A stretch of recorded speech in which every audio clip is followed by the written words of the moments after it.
মৰমৰ ছাত্ৰ ছাত্ৰীসকল তোমালোকৰ দ্বিতীয় শ্ৰেণীৰ ইংৰাজী কিতাপৰ 53 পৃষ্ঠাত অলপ ফটো আছে এখিনি ফটো আছে ইয়াত কি কৈছে আমি পঢ়িম লুক এট দিস পিকচাৰ্স ছবিখিনি চাব লগা আছে প্ৰথম ছবিখন আমি দেখিছো এজন পোষ্টম্যান মানে হল পিয়ন জনে চিঠি লৰাটোৰ পৰা চিঠি লৈছে ইয়াত দেখিছো 2 নম্বৰ চিত্ৰটোত ছোৱালীজনীয়ে এটা কম্পিউটাৰ লৈ আছে কম্পিউটাৰত খেলিছে বা কিবা টাইপ কৰিছে তাৰ পিছত 3 নম্বৰ ছবিখন দেখিছো আমি তাই টেলিফোনত কথা পাতি আছে ছোৱালীজনীয়ে টেলিফোনত কথা পাতি আছে লৰাটোৱে মোবাইলত 4 নম্বৰ ছবিখন আমি দেখিছো লৰাটোৱে মোবাইলত কিবা এটা কাম কৰিছে বা মেছেজ দিছে বা কিবা খেলিছে আমি দেখ কৈছে নাও listen right yes or no হয় নে নহয় লিখিব কৈছে প্ৰথম ছবিখনত আমি কি দেখিছো এ পোষ্টম্যান ব্ৰিংস লেটাৰ এজন পোষ্টম্যানে লৰাটোৰ পৰা চিঠিখন লৈছে গতিকে আমি ইয়াত লিখিম yes পিছৰটো কৈছে we talk to our friends over telephone আমি টেলিফোনত আমাৰ বন্ধু বান্ধৱীৰ সৈতে কথা পাতিব পাৰো হয় গতিকে এটো আমি yes লিখিম we can play games on a computer আমি এটা কম্পিউটাৰত গেম খেলিব পাৰো হেতু হয় গতিকে আমি ইয়াত yes লিখিম we send messages through mobile phones আমি মোবাইল ফোনত মেছেজ পঠিয়াব পাৰো হেতু হয় গতিকে আমি ইয়াত yes লিখিম 5 নম্বৰ দিছে choose the word from the bag that rhyme with বেগটোত কিছুমান শব্দ আছে এই শব্দবোৰ লগত এই শব্দকেইটাৰ কোনটো উচ্চাৰণ একে উচ্চাৰণ হয় আমি ইয়াত লিখিব লাগে ইয়াৰ শব্দটো কৈছে D E A R dear C A L L call G A M E game এই শব্দকেইটাৰ লগত কোনকেইটা মিলিব আমি প্ৰথম শব্দটো পঢ়ো F A L L fall আৰু যদি এটো পঢ়ো আমি C A L L call আৰু fall শব্দটো আমাৰ উচ্চাৰণটো একে আছে গতিকে এই ফল শব্দটো আমি ইয়াত লিখিম F A L L তাৰ পিছত পঢ়ো আমি N E A R near এটো যদি আমি পঢ়ো D E A R dear আৰু near উচ্চাৰণটো একে হৈছে গতিকে আমি ইয়াত লিখিম N E A R near তাৰ পিছত পঢ়ো আমি F E A R fear আৰু dear উচ্চাৰণটো একে হ'ব গতিকে আমি ইয়াত লিখিম F E A R fear তাৰ পিছত চাও আমি T A L L tall আৰু call C A L L call উচ্চাৰণটো একে গতিকে এটো আমি লিখিম T A L L tall তাৰ পিছত আমি পঢ়ো S A M E same আৰু G A M E game উচ্চাৰণটো একে গতিকে same শব্দটো আমি ইয়াত লিখিম S A M E same তাৰ পিছত পঢ়ো আমি B A L L ball আৰু call C A L L call উচ্চাৰণ একে গতিকে আমি ইয়াত লিখিম B A L L ball তাৰ পিছত পঢ়ো আমি H E A R here আৰু dear উচ্চাৰণ একে গতিকে আমি ইয়াত লিখিম H E A R here N A M E name আৰু game উচ্চাৰণ একে গতিকে আমি ইয়াত লিখিম N A M E name F R A M E frame আৰু game উচ্চাৰণ একে হ'ব গতিকে F R A M E frame উচ্চাৰণটো আমি ইয়াত লিখিলো 6 নম্বৰ কৈছে আমাক let's find the name of different vehicles hidden in the grid write them in the spaces provided ইয়াত আমি যান বাহন দেখিছো এখন হল এখন বাস এখন ট্ৰেইন এখন ট্ৰাক এখন মটৰচাইকেল এখন সাইকেল তেনেকে এখন অটো ৰিক্সা এখন ট্ৰেক্টৰ এখন স্কুটাৰ এখন কাৰ এখন হল শিপ এই শব্দখিনি ইয়াত এই ভিতৰত ইয়াত হুমাই আছে শব্দখিনি আমি উলিয়াই এক তলৰ খালী ঘৰত আমি লিখিব লাগে এটা প্ৰথম শব্দটো চাও আমি ৰিক্সো এখন হল ৰিক্সো প্ৰথম শব্দটো ইয়াত লিখা আছে R I C K S S A W গতিকে আমি ৰিক্সাটো প্ৰথমটো আমি এনেকৈ ঘৰ দিলো আৰু এটা ইয়াত লিখিম তাৰপিছত চাও আমি এখন motorcycle M O T O R C L E motorcycle এখন হল মটৰচাইকেল গতিকে এটা শব্দ আমি ইয়াত লিখিম মটৰচাইকেল তাৰ পিছত আছে কাৰ C A R কাৰ এটো কাৰ এখন হল কাৰ তাৰপিছত আছে ট্ৰাক TRUCK ট্ৰাক এইটো ট্ৰাক এখন হ'ল ট্ৰাক তাৰপিছত চাওঁ আমি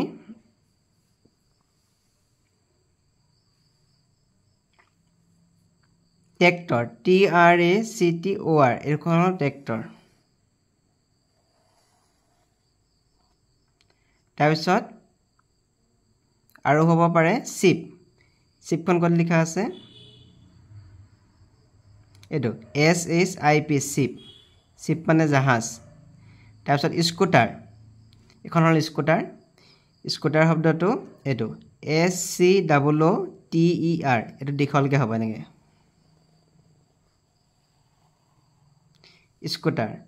ৰিক্সা হ'ল আৰু এটা আমাৰ থাকিলে ট্ৰেইন থাকিলে এইটো TRAIN ট্ৰেইন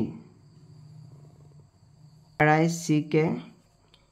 SHAW ৰিক্সা আৰু থাকিলে আমাৰ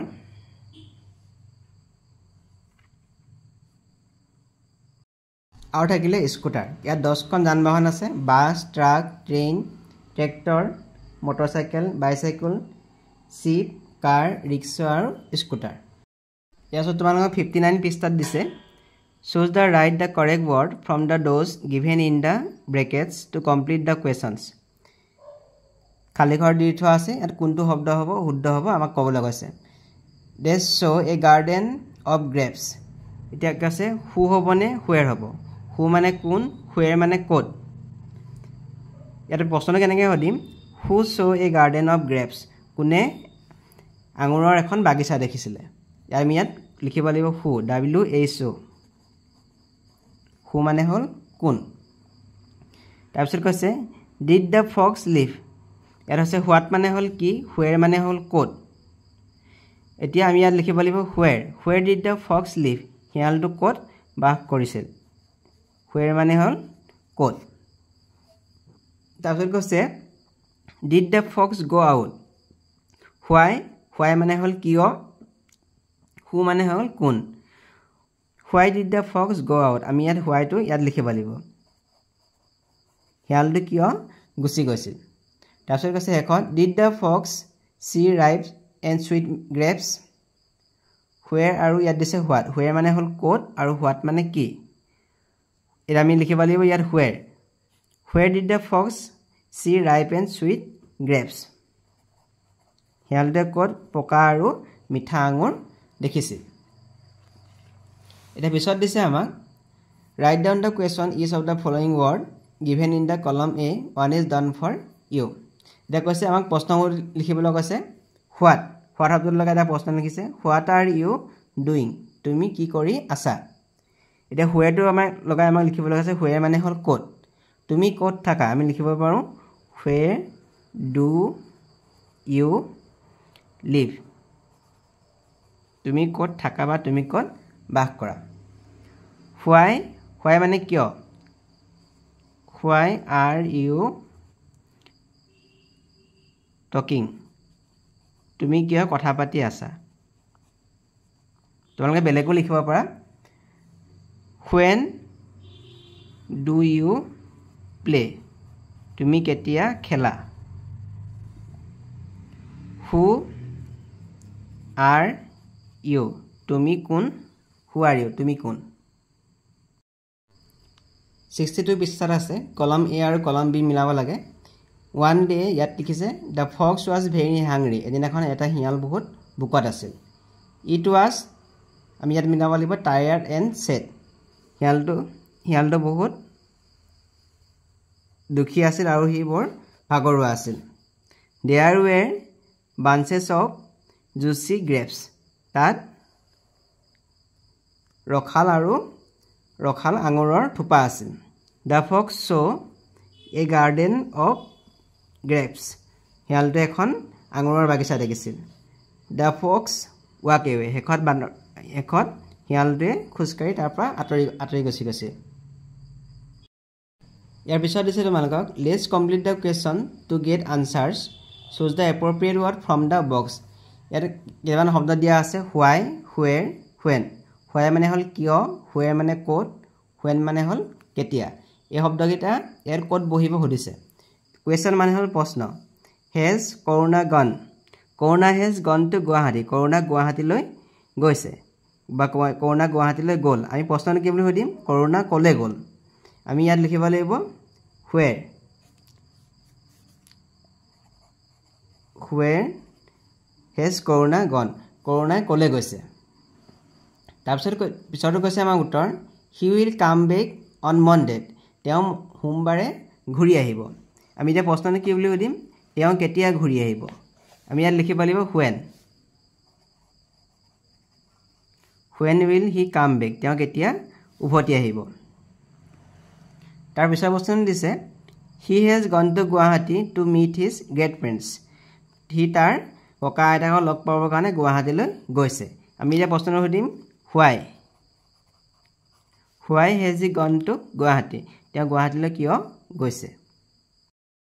ইয়াৰ তোমালোক 65 পৃষ্ঠাত দিছে লেটস ৰিড পঢ়ো আহা এটা ছবিতে তোমালোকে দেখিছা ছোৱালী এজনীয়ে আকৰ হাতত ধৰি ৰাস্তাৰ মাজেৰে পাৰ হৈ গৈছে ইয়াত কৈছে how to cross the road safely আমি কেনেকৈ ৰাস্তাটো সাৱধানে পাৰ হ'ব লাগে ৰাস্তা পাৰ হওঁতে আমি কি সাৱধানতা ল'ব লাগে এই পাঠটো তোমালোকক ক'ব one day Jaya and Nirmal were going to school with her mother এদিনাখন জয়া আৰু নিৰ্মলে তেওঁলোকৰ মাকৰ লগত বিদ্যালয়লৈ গৈ আছিল দে ৱেৰ ৱাকিং on the left side of the road আৰু সিহঁতে ৰাস্তাত যাওঁতে সদায় বাওঁফালে গৈছিল বাওঁফালে খোজকাঢ়ি গৈ আছিল Jaya spotted a puppy on the middle of the road জয়াই ৰাস্তাৰ মাজতে এটা কুকুৰ পোৱালি দেখিলে she was about to run to the puppy তাই কুকুৰ পোৱালিটোৰ ফালে দৌৰিবলৈ লৈছিলে her mother caught hold on her hand তাই মাকে তাই হাতত ধৰিলে শ্বি ছেইড তাই ক'লে Jaya be careful while crossing the road Jaya যেতিয়া তুমি ৰাস্তাটো পাৰ হ'বা তেতিয়া সাৱধান হ'বা she told her a few rules date one should follow' while crossing the road তাই মাকে তাইক ৰাস্তা পাৰ হওঁতে কি নিয়ম আছে কেইটামান নিয়ম মানি চলিব লাগে ৰাস্তা পাৰ হওঁতেনো কি নিয়ম মানি চলিব লাগে এই বিষয়ে জয়াক তাইৰ মাকে কৈছে শ্বি ছেইড তাই কৈছিল look to your left then to your right তুমি প্ৰথমতে তোমাৰ বাওঁফালে তাৰপিছত তোমাৰ সোঁফালে চাবা again look to your left আকৌ তোমাৰ বাওঁফালে চাবা if there is a car close by wait যদি কিবা গাড়ী আহি থাকে তেতিয়া তুমি ৰৈ দিবা ৱেইট মানে হ'ল ৰৈ যাবা keep looking to the left and right until the road is clear ৰাস্তাটো পাৰ হওঁতে আমি প্ৰথমতে সোঁফালেও চাব লাগিব তাৰপিছত বাওঁফালেও চাব লাগিব যদি ৰাস্তাটো ক্লিয়াৰ থাকে কোনো যদি গাড়ী মটৰ আহি নাথাকে তেতিয়া আমি ৰাস্তাটো পাৰ হ'ব পাৰিম cross the road only when the road is clear যদি ৰাস্তাত কোনো গাড়ী মটৰ নাথাকে তেতিয়াহে আমি ৰাস্তাটো পাৰ হ'ব লাগিব তাৰপিছত কৈছে তোমালোকক arrange the following groups of words to make meaningful sentence এইকেইটা আমাক খেলি মেলিকৈ বাক্যকেইটা দিয়া আছে আমি এইটো শুদ্ধকৈ লিখিব লাগে এতিয়া ইয়াত কৈছে about to run Shi was two the পাপি আমি ইয়াত শ্বি ৱাজটো প্ৰথমতে লিখিব লাগিব শ্বি ৱাজ তাৰপিছত লিখিব লাগিব আমি এবাউট টু ৰান শেষত লিখিব লাগিব টু দ্য পাপি তাই কুকুৰ পোৱালিটোৰ ফালে দৌৰিবলৈ যাবলৈ লৈছিলে on the middle Jaya spotted a puppy of the road এতিয়া প্ৰথমতে লিখিব লাগিব Jaya spotted a puppy on the middle of the road Jaya spotted a puppy on the middle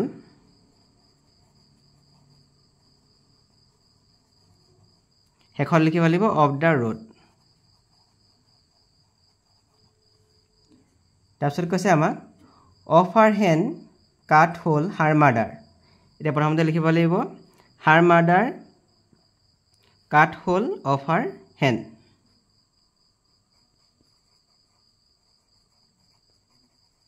হাৰ মাদাৰটো আমি প্ৰথমতে লিখিব লাগিব cut hole of her hand.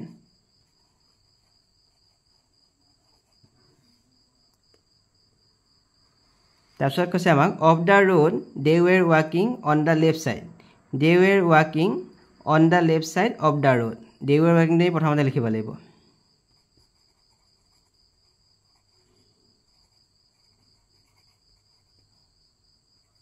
They were walking on the left side of the road.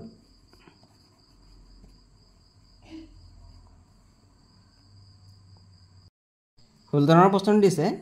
ইয়াত দিছে ৰাস্তাটো পাৰ হওঁতে কৰা কিছুমান নিয়ম এই নিয়মটোৰ ভিতৰত প্ৰথমতে আমি কোনটো কৰিব লাগিব সুধিছে প্ৰথমতে আমি again look to your left ইয়াতে প্ৰথমত দিছে keep looking to your left and right until the road is clear look to your left then to your right প্ৰথমতে আমি look to your left আমি বাওঁফালে চাব লাগিব then to your right তাৰপিছত আমি সোঁফালে চাব লাগিব এটা আমি প্ৰথমতে লিখিব লাগিব এই বাক্যটোৱে মই ইয়াত প্ৰথমতে লিখিছো look to your left then to your right তাৰপিছত লিখিব লাগিব আমি again look to your left আকৌ তুমি তোমাৰ বাওঁফালে চোৱা এটো আমি 2 নম্বৰ লিখিব লাগিব গতিকে তাৰপিছত 3 নম্বৰ লিখিব লাগিব if there is a car close by wait যদি কোনোবা এখন গাড়ী তোমাৰ ওচৰ আহি চাপি আহিছে তেনেহলে ৰৈ দিয়া এটো 3 নম্বৰ লিখিব লাগিব 4 নম্বৰ লিখিব লাগিব keep looking to the left and right until the road is clear ৰাস্তাটো ক্লিয়াৰ হোৱালৈকে তুমি ৰৈ দিব লাগিব আৰু হেখন লিখিব লাগিব cross the road only when road is clear ৰাস্তাটো যেতিয়া সম্পূৰ্ণ খালি থাকিব ক্লিয়াৰ থাকিব তেতিয়া তুমি ৰাস্তাটো পাৰ হ'ব লাগিব আমি এনেকৈ ইয়াত যেটো 1 নম্বৰ লিখিছো মই ইয়াত 1 নম্বৰ লিখিছো তেনেকৈ 2 number again look your left 2 number আমি লিখিব লাগিব 3 নম্বৰ বাক্যটো লিখিব লাগিব if there is a car close by wait 4 number লিখিব লাগিব keep looking to the left and right until the road is clear একেবাৰে 5 নম্বৰ লিখিব লাগিব cross the road only when the road is clear ইয়াৰ পিছত 17 number আছে 17 number কেইটামান তোমাৰ ছবি দেখা আছে ইয়াত কেইটামান প্ৰিপজিশন আছে in front of behind in on between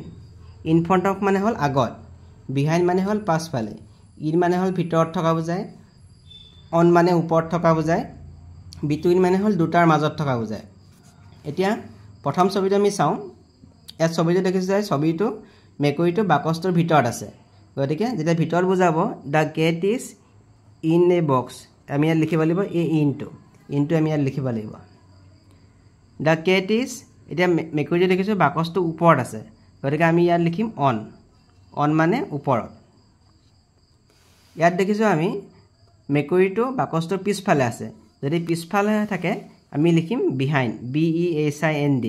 behind মানে হল পিছফালে বা পাছফালে আমি ইয়াত লিখিম behind তাৰ পিছত the cat is এটা মেকুৰীটো দুটা বাকচৰ মাজত আছে যদি মাজত থাকে আমি ইয়াত লিখিম between বুলি লিখিম ইয়াত between মানে হল মাজত আৰু ইয়াত লিখিম আমি between তাৰ পিছত মেকুৰীটো বাকচটোৰ ইয়াত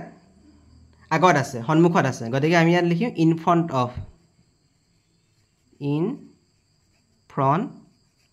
front of মানে হল সন্মুখত